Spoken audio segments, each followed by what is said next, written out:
Colonel Sophia Qureshi और मेरे साथ विंग कमांडर व्योमिका सिंह आज आपको 6 से 7 मई 2025 की रात 1:05 से 1:30 बजे के बीच भारतीय सशस्त्र बलों द्वारा अंजाम दिए गए ऑपरेशन सिंदूर के बारे में जानकारी देंगे। ऑपरेशन सिंदूर 22 अप्रैल को पहलगाम में हुए विभत्स आतंकवादी हमले के शिकार मासूम नागरिकों व उनके परिवारों को न्याय देने के लिए लॉन्च किया गया था। इस कार्रवाई में 9 टेररिस्ट कैंप्स को टारगेट किया गया और पूरी तरह से इसे बर्बाद किया गया। पाकिस्तान में पिछले 3 दशकों से टेरर इंफ्रास्ट्रक्चर का निर्माण हो रहा है। इसमें recruitment, indoctrination centres, training areas व लॉन्च पैड शामिल थे, जो पाकिस्तान और पाक अधिकृत जम्मू कश्मीर POJK दोनों में फैले हैं। Operation Sindoor was launched by Indian Armed Forces to deliver justice to the victims of Pahalgam terror attack and their families. 9 terrorist camps were targeted and successfully destroyed. Over the last 3 decades, Pakistan has systematically built terror infrastructure. It is a complex web of recruitment and indoctrination centers, training areas for initial and refresher courses, and launch pad for handlers. These camps are located both in Pakistan as well as Pakistan occupied Jammu and Kashmir areas. Some of the well-known training camps are located, as you can see on the screen. They are distributed from Savai Nala in the north, counting to approximately 21, ending at Bhagalpur to the south.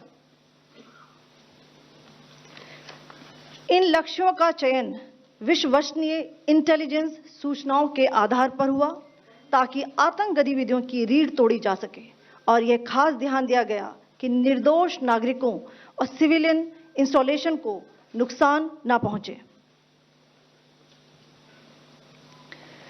The selection of these targets for Operation Sindoor was based on credible intelligence inputs and role of these facilities in perpetrating the terror activities. The locations were so selected to avoid damage to civilian infrastructures and loss of any civilian lives. This was done with due diligence, and the camps selected for targeting and their engagement will now be shown to you one by one. POJK के target मैं आपको बताना चाहूंगी। सबसे पहले सवाई नाला camp Muzaffarabad, जो कि POJK के लाइन ऑफ कंट्रोल से 30 किलोमीटर दूर है। यह एक लश्कर-ए तौयबा का ट्रेनिंग सेंटर था। 20 अक्टूबर 2024 सोनमर्ग, 24 अक्टूबर 24 गुलमर्ग, 22 अप्रैल 2025 पहलगाम, इन हमलों के आतंकियों ने यहीं से प्रशिक्षण लिया था।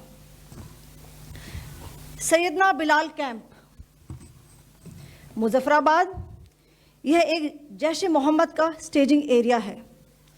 यह हथियार, विस्फोटक और जंगल सर्वाइवल ट्रेनिंग का केंद्र भी था। गुलपुर कैंप कोटली,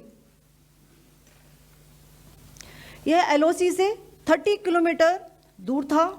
लश्कर-ए तौयबा का बेस था, जो रजौरी, पुंछ में सक्रिय था। 20 अप्रैल 2023 को पुंछ में और 9 जून 2024 को तीर्थ यात्रियों के बस हमले में यहीं से आतंकी को ट्रेन किया गया था।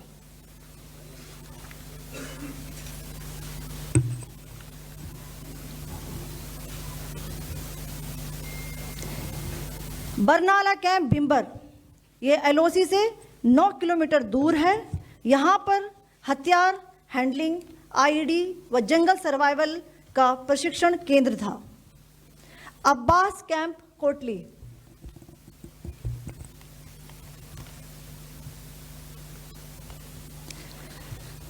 यह LOC से 13 किलोमीटर दूर है। लश्कर-ए तौयबा का फिदाइन यहाँ तैयार होता था। इसकी कैपेसिटी 15 टेररिस्ट को ट्रेन करने की थी।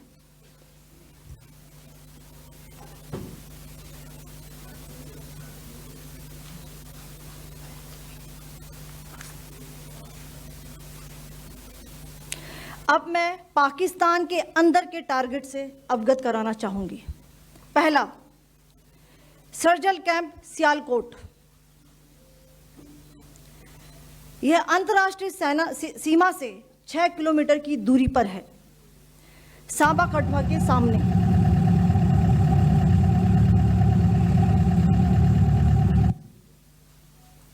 मार्च 2025 में जम्मू एंड कश्मीर पुलिस के 4 जवानों को की जो हत्या की गई थी, उन आतंकवादियों को इसी जगह पर ट्रेन किया गया था। दूसरा, महमूना जाया कैंप सियालकोट। यह 18 से 12 किलोमीटर आईबी से दूर था। हिजबुल मुजाहिदीन का बहुत बड़ा कैंप था। यह कठुआ जम्मू क्षेत्र में आतंक फैलाने का नियंत्रण केंद्र था। पठानकोट एयरफोर्स बेस पर किया गया हमला भी इसी कैंप से प्लान और डायरेक्ट किया गया था। मरकज ताइबा मुरीद के,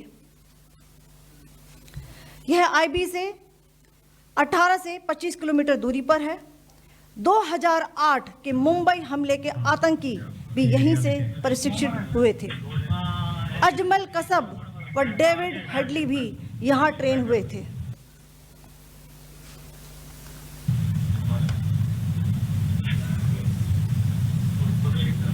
आगे दूसरा आया।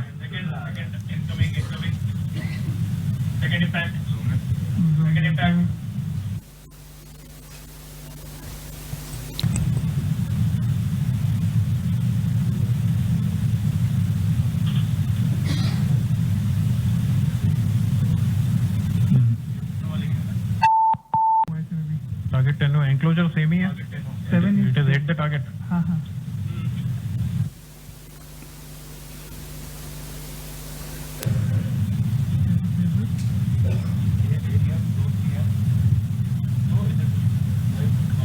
तीसरा आ गया सर इम्पैक्ट।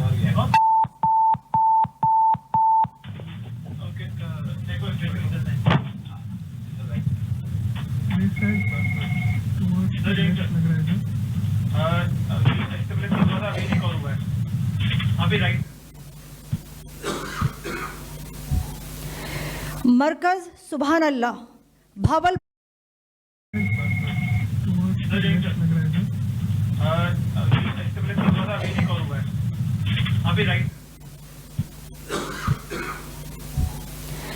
मरकज सुभान अल्लाह भावलपुर। यह इंटरनेशनल बाउंड्री से 100 किलोमीटर दूर है। जैश ए मोहम्मद का मुख्यालय था। यहाँ पर रिक्रूटमेंट, ट्रेनिंग व इंडॉक्ट्रिनेशन का केंद्र भी था। शीर्ष आतंकी अक्सर यहाँ आते थे।